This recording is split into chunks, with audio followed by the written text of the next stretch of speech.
let's just talk about some of these guys, Coach Lou, starting with Jamarie Hostzclaw. Like, tell me about this kid. Yeah, he's a great kid. He was in the 24 class or 24 signing class. You know, he actually was a mid-year enrollee. His season was actually, was short-lived last year, as everybody knew. But man, he's a tremendous leader, a great kid, man. His story outside of football with his family back home in Florida is, man, if we had multiple days, we could talk about it. But this dude is, man, he matured really, really fast, and he's great at what he does. And, man, the team as a whole has a lot of respect for him, Yeah. I like him, man. He's a good kid and definitely a powerful runner. And when he got injured last year, and you mentioned that, I felt bad for him. Madison City Classic got injured. But to see him bounce back and come out there playing, I think he's still going to have a big year. What about? Yeah. Go ahead, Coach. Go ahead. No, I'm listening. I'm sorry. Okay, no, I was just gonna move and ask about Jahbari Kuykendall. Yeah. So he transferred in last year as well. Man, this guy has a lot of heart. Man, he has a lot of heart. Man, he takes pride in with the ball and without the ball. So he's a guy that you definitely could trust. A great what do you need from me guy.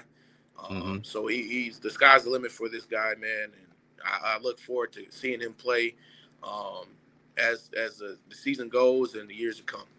Right. Okay. Marcus Harris II, he's been there for a while. Tell me about Marcus Harris. Yeah, man, he's a great guy to have in the room, man. He's extremely smart, extremely mature. He's very, very modest. He's had a couple big runs, and you got to look twice at him like, dang, man, that dude is like 230 something pounds, just running like he's 185. But man, that dude does a lot without the ball as well, just as much as with. And anything you ask of him from offensive without the ball to special teams perspective, he's a yes sir, no sir type of guy. Love his family. His little brother's on the team. Okay. He's doing a great job trying to earn and learn his way. And shoot, man, the sky's the limit. Yes, sir. Okay, so J.R. Gardner, the next back, transferred from Alabama. I know I heard about this kid before he came to Bama State. Tell me about J.R. Gardner. Yeah, so his dad actually played here, so he was excited about the opportunity to come.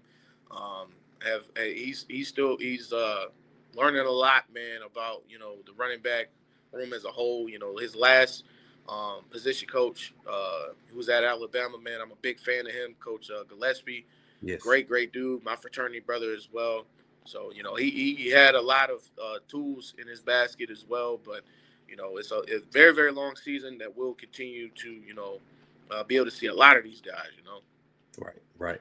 And I'm excited about J.R. Gardner, man, as I am all these guys in the running back room. I do my research, and you got like you say, the what you call the guys? What group? What do you call these guys? The 3-3-4 staple. The 3-3-4 staple. There you go. What about Aydden Moody-Copeland? Yeah. Freshman. So Moody's he's a true freshman. Just got here. He's a great kid, man. He has a little spark, man, that a lot of the team loves, man, and excited to see what he builds off of, man. He's a very talented kid. He went to school in JO out in Birmingham, so he was super excited. He has a couple relatives that are ASU alums as well. So the sky, like I said, with a lot of these guys, man, the sky is the limit as far as what they're going to build off of what they're already good at, and me just enhancing and developing them as a whole. But very, very selfless group all together. But Moody's a great kid, man. Great kid, very smart. 3-point plus GPA. Has hit the ground rolling academically and stuff. So great kid. Awesome. I got a few more guys on another graphic. I got a question. Where my guy at?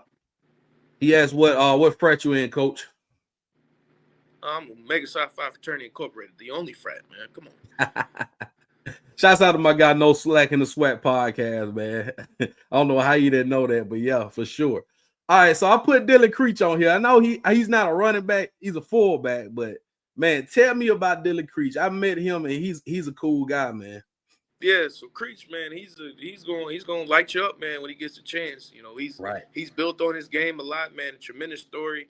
Um, Shoot, man, he had a very very tough year, all as far as family goes with his dad, and he handled that very very well, man. He just got engaged recently, man. So, but this Mm-hmm. dude loves, sleeps, breathes, and eats Alabama State football. He knew he was gonna be an Alabama State Hornet the minute he got on campus. And obviously he got there before me, but he Yeah. loves everything about Alabama State. Yeah, for sure, man. I mean, you think Alabama State football, you're gonna think of number 40, Dylan Creech, for sure. What about 29, Ashton Ashford? He runs really hard too. I like him. Yeah, so he's a championship bred guy, man, from out in Birmingham, Yeah. from Ramsey. He actually played great for me late in the season last year. He's doing some things this year as well, man. He's a very very tough runner, man. Don't let his size fool you, because he's gonna find a way to hit those creases and find a way to run through you. So Right. he's a great guy, man. Great kid. Very very smart in the classroom as well. Very studious, man. He's come a very very long way, and will continue to grow. Awesome. All right, so DJ Brown, he's a freshman, right? Yes, he's a freshman that came from Russell County. When I met his mom and his dad, they said they could not wait for Alabama State to give him an offer, man. Russell County is a great school in the area. But man, Devin brings a lot to the table. Very very twitchy kid, man. Very very lengthy kid. Very fast. He's continuing to learn stuff about himself that he didn't even know. Yeah. You always hear people say you don't know what you don't even know yet. And he's learned a lot. Very very smart, man. Takes the playbook very very serious, and I'm excited to be his coach. For sure. And yes, they do play freshmen at Bama State, for sure. They play freshmen, true freshmen, transfers. They play them all. Speaking of transfers, Karl Ligon. Is it Ligon or Ligon? Karl Ligon. Okay. Karl is actually from Montgomery. Yes. He has some prior SWAC experience, but man, he came back home and he's enjoying every bit of it. The whole city is rooting for Karl to do great things here. Even when he transferred in his last coaching staff, everybody on campus, like, he was the guy. He was the guy on campus. So, very very glad that he gets to actually live out his dream of being a college football player. It's one thing I always tell the guys is that college football doesn't owe us. We owe college football. We owe college football to get a great education. We owe college football to win each day and get 1% better every single day and be a positive influence for those in the community. So each of these guys have done a great job, even the ones that are outside the room. Man, we have a very, very great roster, man. And again, that's, I've said it plenty of times, but it's a great compliment and contribution from the staff to these kids, man. They've done a tremendous job getting these guys here.